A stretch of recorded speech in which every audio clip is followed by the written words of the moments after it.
you're not making the progress that you want. You live in this, I've said it before, this week or month or year of Groundhog Day.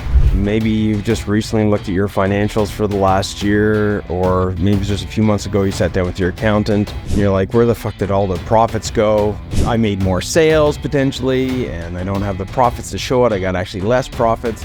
Anyways, this cycle of just so many things. You know, we got these 3 pillars of profit for contractors, literally pillars that hold up our contracting business, and they actually hold us up and move us up. So think about the things you want to invest in. You know, we just had a call yesterday with the champion CEOs, and it was focused in on working towards time mastery. And one of the things that came up was one of the clients, he was struggling with not having enough time in the week. I said, well, what's some of the effects of that? He goes, well, I'm not able to get my quotes out. What does that normally look like? He's like, well, normally I should be getting out at least 3 to 5 quotes a week out. And I go, okay, what's the current situation? Hey, Rockstars, Andrew Houston here with another No Bullshit podcast for you guys. For all those owners of contracting businesses that really want to become a champion CEO. So what are we talking about today? Well, it's going to be short and sweet. Really focused on something that I think tends to be a constant struggle. It's even a struggle for me, which is moving ourselves towards becoming a champion CEO. And what am I talking about?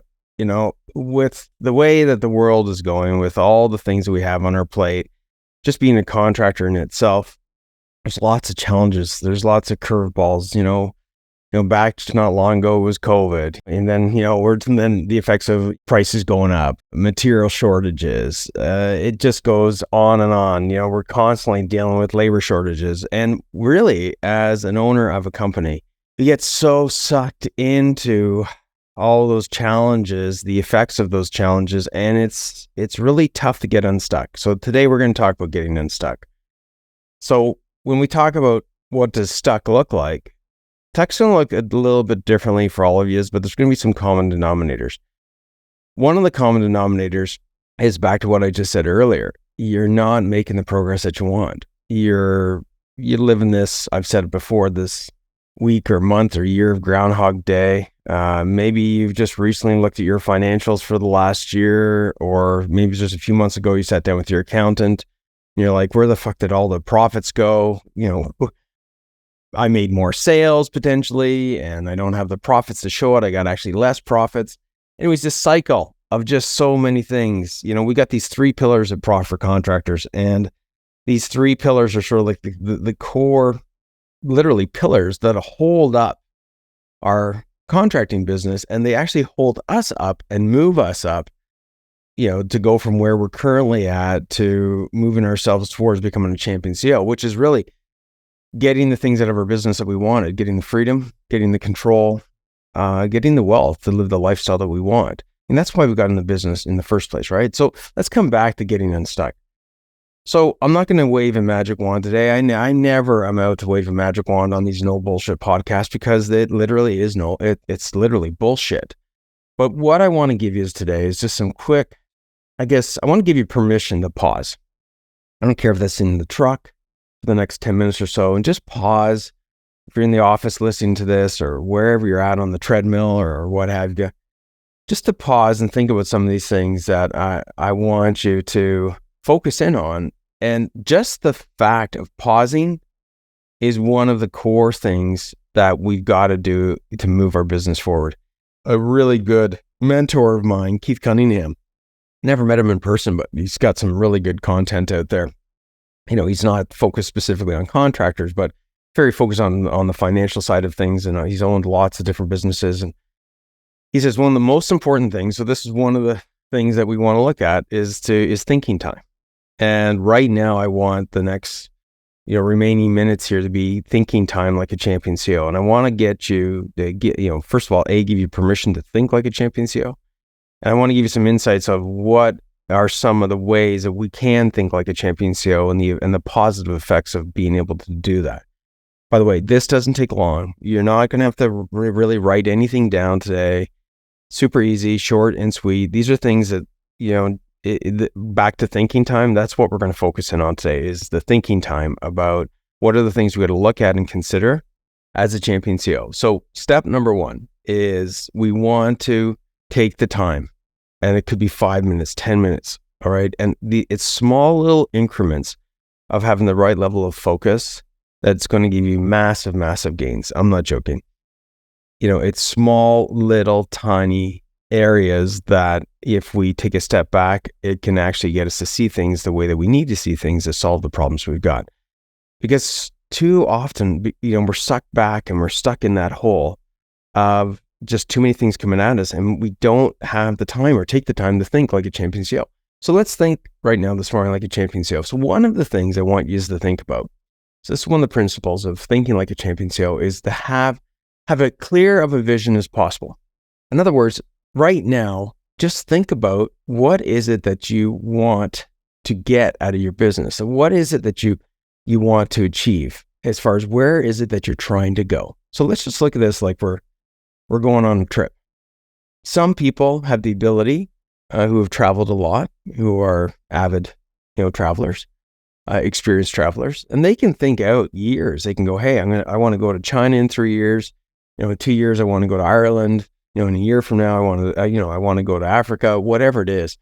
And they can think much farther out than the average person that doesn't have that experience. So when I say have a clear vision, we want to have a clear vision specific to where you're at. So here's my question for you. Just again, thinking time. How far is it that you can see? And maybe, or you're able to see, or consider seeing. Is it a month out? Is it 3 months out? Is it 6 months out? Is it a year out? So just as you're driving or listening to this podcast, just consider, if I was to, put you on the stand and say, hey man, you got like 30 seconds to answer this question, what would it be? And for some of you, it's going to be like, man, before the end of the year, I need to make sure that I'm not in this chaos state, that I'm actually feeling like I'm in better control, which means I want to have more money in the bank. I want to have, maybe it's $50,000 in cash in the bank. I want to have, better control of my business. Now, it's not the end all, the be all, but maybe that's as far as you can see. So think about how far it is that you can see and how far you're willing to see. It's going to be different for everybody. But the point is that if we're going on a trip, it doesn't matter if I'm going to Tim Hortons or to the coffee shop down the road. If I can't even get clear of that short trip, I'm going to be lost all the time. And that goes hand in hand with identifying where you're currently at. So get a vision of where it is that you want to go, and don't overcomplicate this. Maybe it's 3 months out. Maybe it's the end of the month. Maybe it's a year from now. Go with what makes you comfortable, but stretches you a bit. All right. So that's all I want you to think about. It's just, hey man, here's what I want, in this period of time that I want to achieve. And this is why I want to achieve it. Don't overcomplicate it. Now, with that being said, I want you to think about it in two forms. I want you to think about it, first of all, personally. Then I want you to think about the business. So I've added a little twist here. And the reason being is we got into business, not for business. We got in business to give us this lifestyle that we want, to give us the control we want, to give us the freedom that we want. So think about this from a personal perspective, and that can really help accelerate your ability to get clear on your vision of the personal side. That's going to help feed significantly what it is that you want out of the business. Is going to give you that personal vision. Okay, so give you a quick example. Maybe it's that right now you're in some form of chaos and you're on the tools all the time. And you're like, man, I got to get off the tools.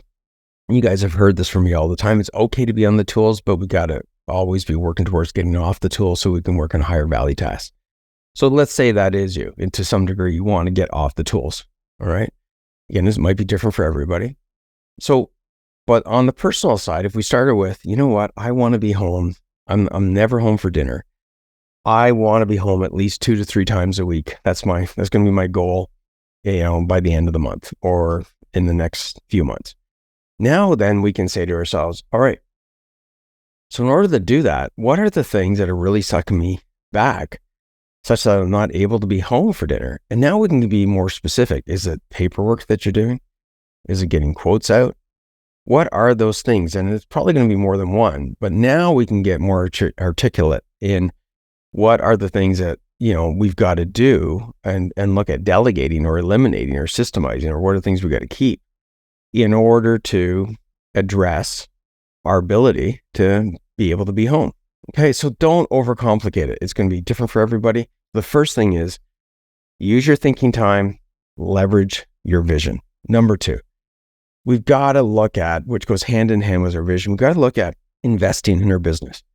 When I talk about investing in our business, we want to look at what are the resources, what are the tools that we need. Now, one of the problems that happens if we're not taking this thinking time around what it is that we got to invest in is we get jammed. Okay. Jammed means, example, oh my God, that truck that we needed to replace, I've known it's needed to be replaced for ages. Now the engine is gone on it. And now I'm forced to go out and knee-jerk react and just go buy a truck. The problem with that is we tend to make, bad decisions. We tend to spend too much money. We tend to not think this through. And then we commit ourselves to something that, in all honesty, we need a vehicle, but we didn't look at it from an investing perspective. We didn't get proactive in thinking ahead, back to thinking time, of what are the things we got to invest in. So think about the things you want to invest in. We just had a call yesterday with the champion CEOs, and it was focused in on working towards time mastery. And one of the things that came up was one of the clients, he was struggling with not having enough time in the week. I said, well, what's some of the effects of that? He goes, well, I'm not able to get my quotes out. I go, okay, well, what does that normally look like? He's like, well, normally I should be getting out at least 3 to 5 quotes a week out. And I go, okay, what's the current situation? He goes, I'm backlogged. I go, all right.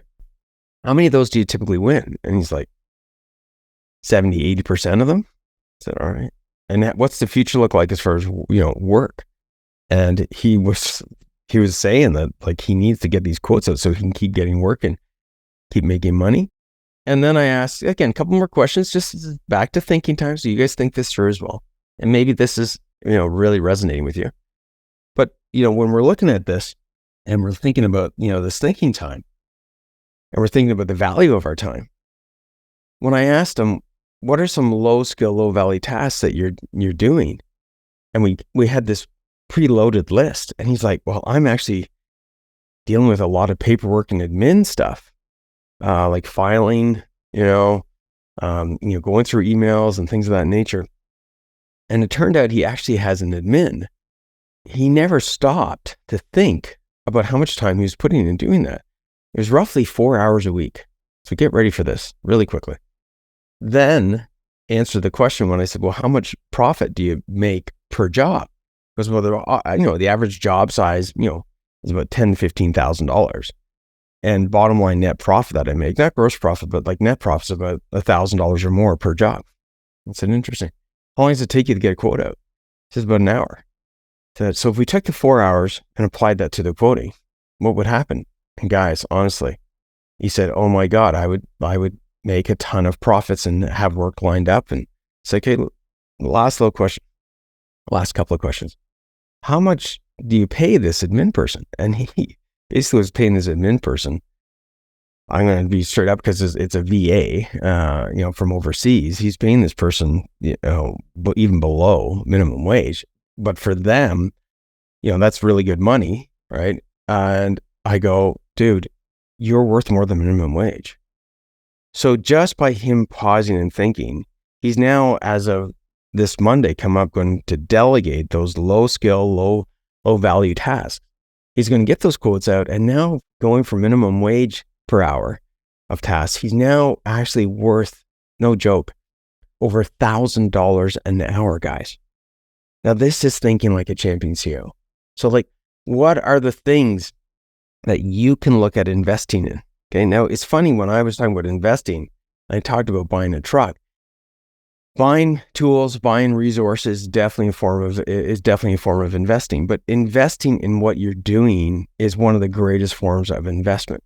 That's why when people come here at Pro for Contractors, they're able to make the progress that they make because we're getting them to really focus in on things that are a 2x, a 3x, a 10x multiplier in the ROI that they're getting out of it versus the things that they're currently doing. So number 2, guys, just a reminder, is invest in yourself, invest in your business. Use this thinking time, reflect back on what we said earlier. Number 1 principle is have a vision, whatever that vision is for you. It could be short, could be longer, could be way the heck out there, but pick something that's good for you, makes you a little bit uncomfortable. Now, number 2, we talked about investing in your business. It's really about investing in yourself and taking this thinking time, but really focusing on where can I get better ROI for my time, for my resources, what should I invest in thinking from a proactive perspective. Everybody on this call, no matter where you're at, you could be totally off the tools. You could have 50 guys, 100 guys working for you. But if we don't constantly move up what we call the contractor's ladder of success, which are different, very specific levels of, let's call it graduation of the things that you need to learn and the foundations that you need to build upon, the principles that you have to have in place.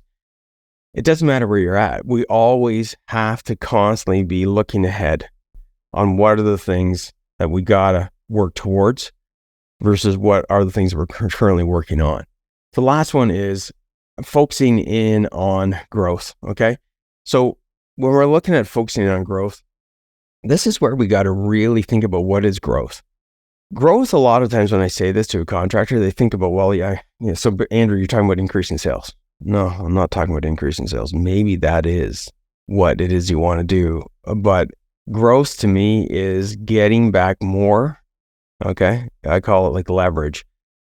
Getting more back than what you're putting in and constantly getting more back than what you're getting in and changing that ratio of like, if I put in $1, I'm getting back 2. If I put in another $1, now I'm getting back 3. Same thing with time. If I put in an hour, I'm getting back 4. So when we look at growth, guys, I just want to be really clear. That's why we're called profit for contractors. Because it's the profits that are going to pay for your freedom. It's not the sales, guys. It's the growth of your profits.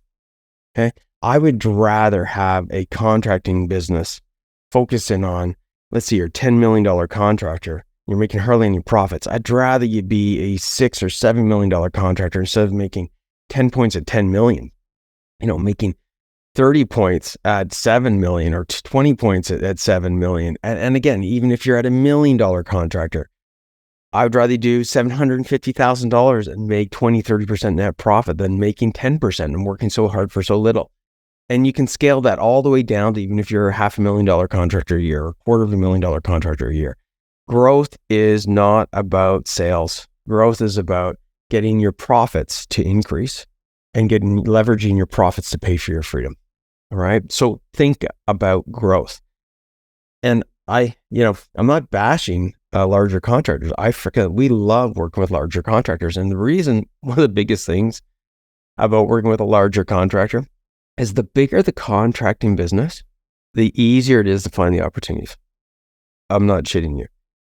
The bigger the contracting business, the more employees you have, the more jobs you have, the more jobs you're quoting. Okay. The more office staff you have, and the list goes on and on and on. The more that you have, when we're working with a champion CEO contractor coming in here and they want to improve their business, it's like low hanging fruit. It's easy peasy to get massive ROI because in all honesty, there's so many leaks in the bucket of profit because there's just so many more things going on.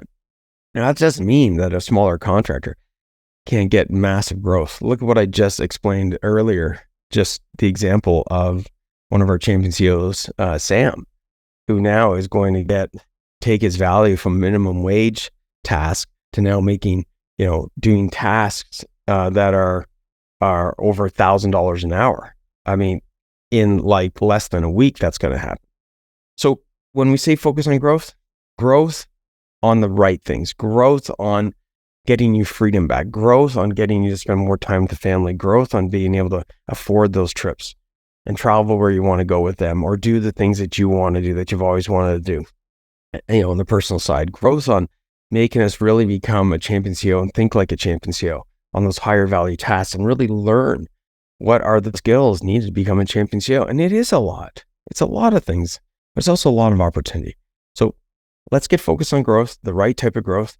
And like, if you guys want to find out more about how we help the champion CEOs, how we get people to move up that contractor ladder of success from startup to survival to stability to scale to sell, increasing the value of your business. It doesn't matter what kind of contractor you are. It doesn't matter where you are in the world. We're here to help you guys. We got the tools, we got the insights. We've helped every type of contracting business out there. And it's really about taking your business to the next level by taking you to the next level as a champion CEO. So if you want to get some more insights, click on the box below, schedule a quick little chat.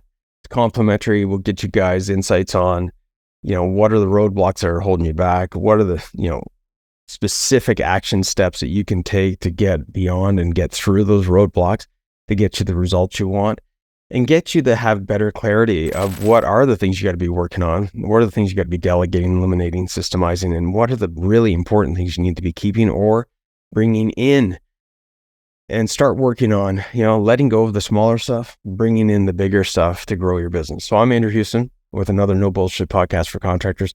We post these, a new episode every single Wednesday. So I'll see you on the flip. Ciao. Hey, rock stars. Thank you for watching the No Bullshit podcast for contractors. If you enjoyed this episode, hit the subscribe button. And if you're serious about growing and need help, click on the link below. Myself and my team would love to help and give you the necessary tools so you can take your contracting business to the next level. And remember, dominate, delegate, and deliver.